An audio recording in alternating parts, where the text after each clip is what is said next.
Greetings YouTube, I'm going to talk about DC Direct and their World of Warcraft action figures. I've seen some questions about these figures at some forums and such, so I've decided to answer them.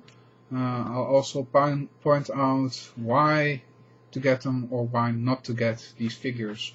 Overall, the quality of these figures, at least in detailing and design, is extremely good.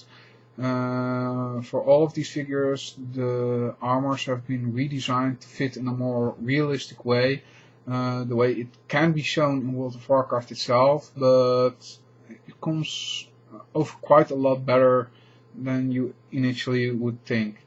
The first figure I have here is Tamura. She is a Draenei mage. For those who don't know the series at all, Draenei are some kind of alien. Yes, an alien in a fantasy world. They come from a world named Argus. They fled there due to some events turning a big part of their populace into demons. These guys overall are followers of the light. They are the complete opposite of their demon brethren, the Eredar. This is a female Draenei, obviously. As you can see, they seem to have some demonic qualities, like they have hooves, they have horns, they even have tails. But these guys are overall quite the good guys.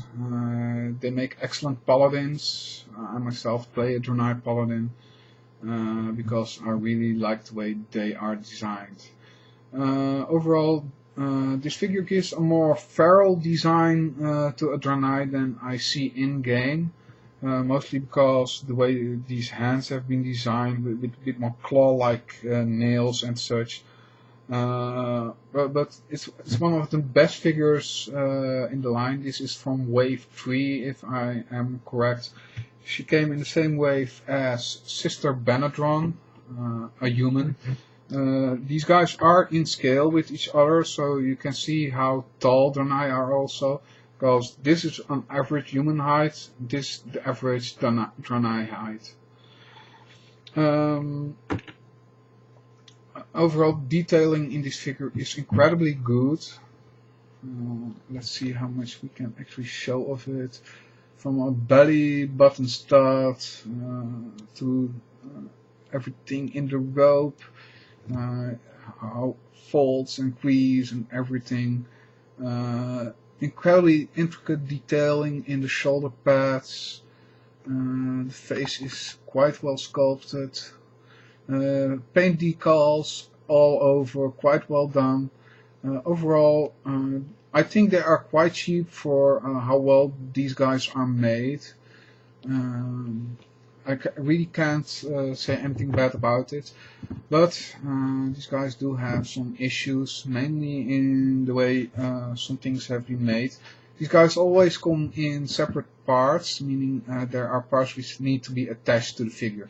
In this case, the dagger and the tail are loose parts. The tail isn't a bigger problem because it's quite a big fit, so it slides in with a lot of effort. Believe me, I really had to apply quite a bit of pressure.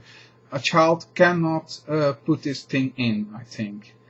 It's way too strong for that. But also these things aren't really toys. They aren't suitable for kids at all. These things are display pieces, nothing more than that, because they don't have articulation. They don't really have any play value. If you want some play value, grab these miniatures for the World of Warcraft miniature game. These guys you can play with, but I can't. For the collector, I can't really recommend it because the paint is way too bad. On to the next figure, which I already showed in a glimpse. Sister Benadron, a human priestess. Her redesign of the armor, I think, is one of the best. This is a half of an angel and half cloaked in shadows. And while in the original game only the hood had this effect of shadow over the face, They pulled it through all over the body.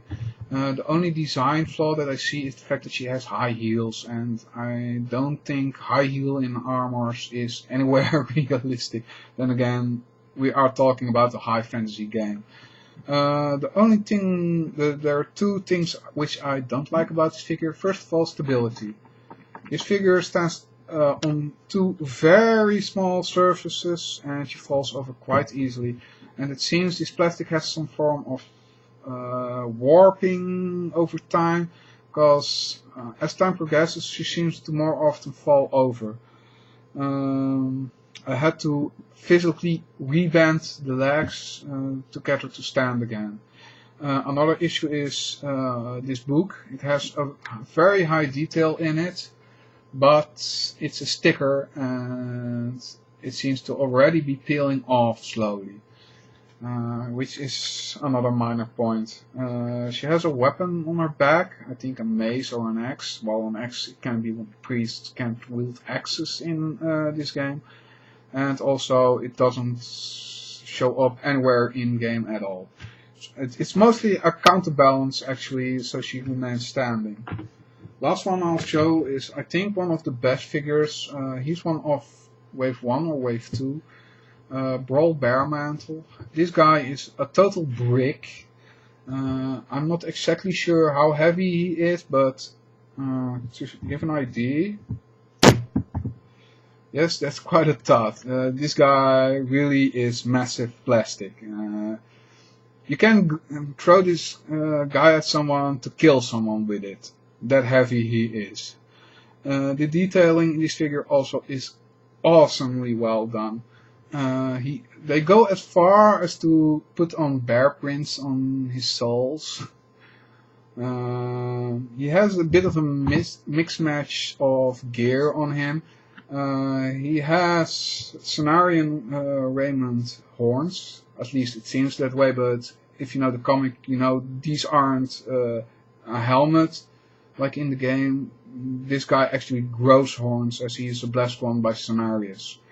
He is one of the very few like Malfurion. He has a staff, which I've only seen in Naxxrama's in Northrend, not even the one back in Plaguelands. So how the hell he got it while he is portrayed in a timeline where that hasn't happened at all yet, where I believe they were just starting to get into Outlands. And the rest is tied to Malfurion Raymond, if I'm not wrong, with an incredibly high detail, as I said. I really love this figure. Despite how he looks quite monotonous, there are incredibly loads of shadings. The way the fur is portrayed on the shoulder pads or the rest of his armor is incredibly good. Even the staff has some very highly detailed wood grains on them. It's excellent. This guy, if you really want any figure of the series, I'd recommend this guy the most of all of them. Even if I like quite a few of the others, this guy is the highest recommended one in my opinion. I also have a few others, but I'm not going to show them because they are frankly put a bit less or not as interesting as these three. Of these, I will only mention Varila Sanguimar from one of the first waves. She's one of the few I'd recommend not to get, simply because she doesn't resemble her character that well, and the figure has some serious stability issues. Even if she has some minor base which is fixed to her legs, she still falls over constantly. She can't remain standing without something heavy put upon the stand. It's sad, but she's one of those older figures, so you can't really get her anymore anyway. Although it could be that she's still available via the Blizzard webshop. I hope I have informed you all enough about these series of figures. Go get them if you really like these kind of static figures. I wish my camera would stop focusing in and out on everything. But yeah, he even has scars on his ears and everything. It's just incredibly how well they detailed these figures. Well, there you go. Until the next review.